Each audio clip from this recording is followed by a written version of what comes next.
night for the night. So this weekend didn't really go as planned. You'll have seen all the footage by now and you can make up your own mind what you think. So where do I start? Well, start at the beginning. So practice, it went okay. That was yesterday. The car was sort of okay, but I wasn't overly happy with it. And then qualifying, the car was handling really well. Unfortunately, we don't have Garmin footage from that. I don't know what's up with the Garmin, but you've seen all the other footage. The car was just great. I qualified quite well, I thought. Could have done a wee bit better, but for first time out for the year, it was fine. Race 2 was all going fine. Last couple of cars into line at the back. Then we'll get the green flag from the marshal at the back there. There is the green flag, so the marshals are happy. Everyone's in position. Race 2 of the weekend for the AirTech Motorsports Mini Challenge Club Sports, in partnership with Ravenol, Garmin and several more sponsors, gets underway with race number 2. Decent start by Zach Blackwell there from in the S Group. Steve Webb coming through as well in the number 231, but it'll be the 2 open class cars who lead them off. Looks like Stephen Bebb.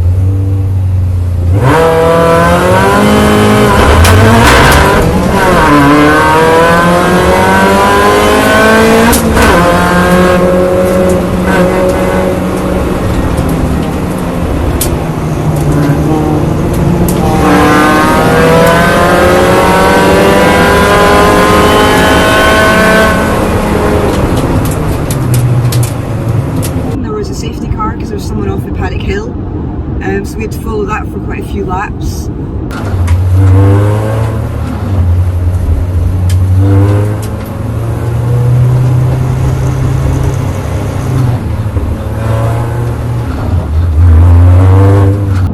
Then I was sticking close to the cars in front, and then safety car went in. We passed the green flag again, and obviously turn 1 is Paddock Hill, and I'm really not a big fan of that hill, and I won't to overtake anybody on it generally because I think it's sketchy as hell.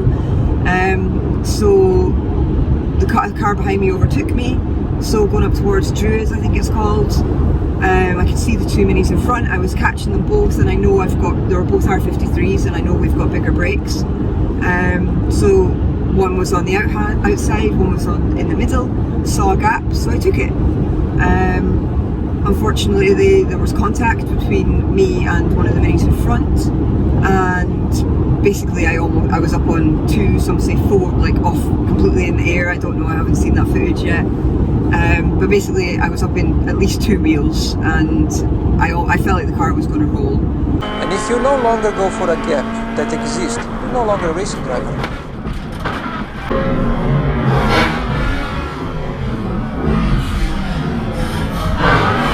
It didn't, thankfully. I managed to hold it, but I knew as soon as it touched the ground there was something wrong. I thought I had a puncture, so I just kept it going. I pulled into the side immediately and got behind the post so there would be another safety car. Yeah, at this point I didn't know what was wrong with the car. Like I said, I couldn't see that side of the car until after the race had stopped. I thought there was a puncture, turns out there wasn't, so they tried to tow me just with a normal pickup truck, and then there was horrendous noises, so I was like, yeah, let's not tow this, it doesn't sound right at all.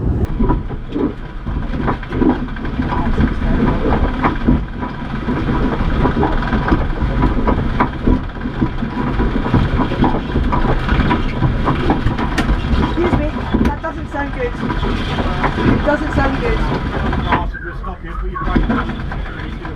Thank you.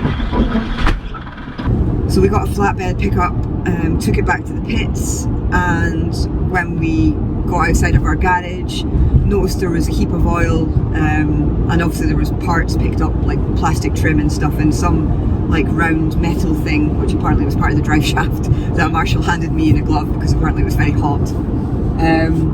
So yeah, that had got chucked inside the footwell of the car. So yeah, the drive shaft and the wishbone was bent. Yeah, drive shaft and pop. So I think the wishbone had bent back, popping the drive shaft out with the inner cup. So yeah, and all the oil on the bed of the flatbed was actually all the CV grease because it was still hot. It's basically liquid. Yeah. So that's all that was. Yeah, so we got it back into the garage. Stephen worked tirelessly fixing it yet again because obviously after race 1 we had some issues with the handling. When you've already seen all this now, but basically the tow bar drop link had popped off in qualifying, we think, and so we attached it for race 1, but we think it being off was actually better in qualifying.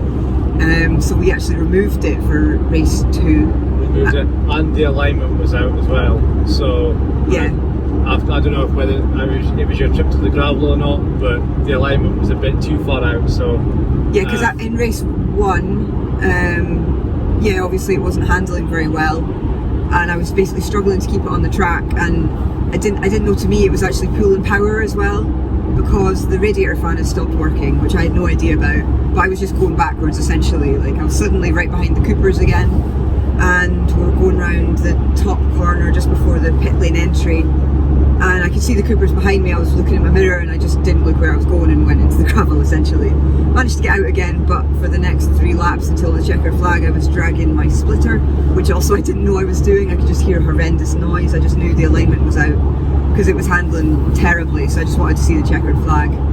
So yeah, we worked through the night last night, well not through the night but past midnight last night, trying to get it fixed. It was all good. If we were an F1 team, we would have broken the car for you, that's for sure.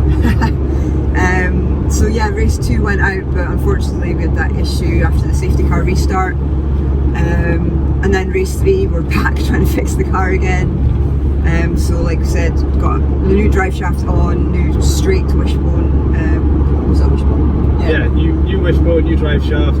I changed the wheel bearing while I was there as well, because I think I've been hearing the noise. Yeah. So it's what it is. Like I say, you'll have seen the footage, you can make up your own mind what you think. The clerk of the course decided that it was my fault. He said I braked too late. It's like, well, yeah, I know I was doing that on purpose because I was trying to make an undertake, but whatever. So it was my fault, so I got 2 points on my licence.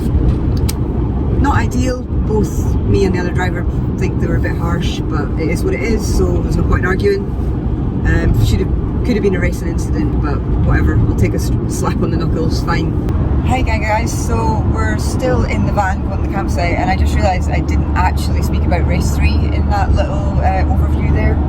So race 3 was torrential rain.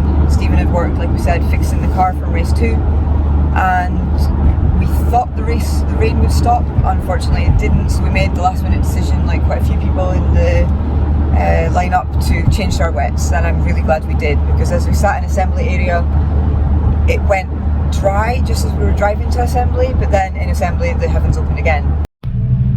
Alright guys, so that's us about to go out for race 3. As you can see, I'm holding an umbrella. It's just been torrential rain here. We've fought since race 2 to get the car back together. Drive shaft, wishbones needed fixed. I'm sure you'll have seen the footage by now. Don't really like driving in the rain. We've got full wets on, so I just need to finish the race. I need the points, that's all I'm doing. Yeah, so yeah, just drive semi-fast. Yeah. So, and as we were out on track, we got 2 green flag laps. We were always going to get that because we were told that like about when the rain started essentially. Because when we went out on the green flag laps there was loads of standing water on the track. Yeah, it was just soaking wet.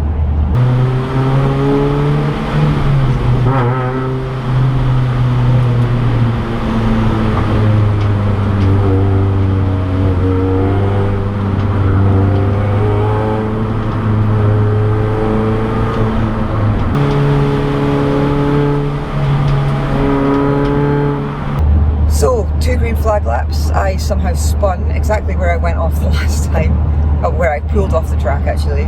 Don't know how, I still haven't reviewed that footage yet. I don't know if there was maybe some CV grease still leaking on my wheels, or just, I have no idea. I haven't watched that footage, so we'll see.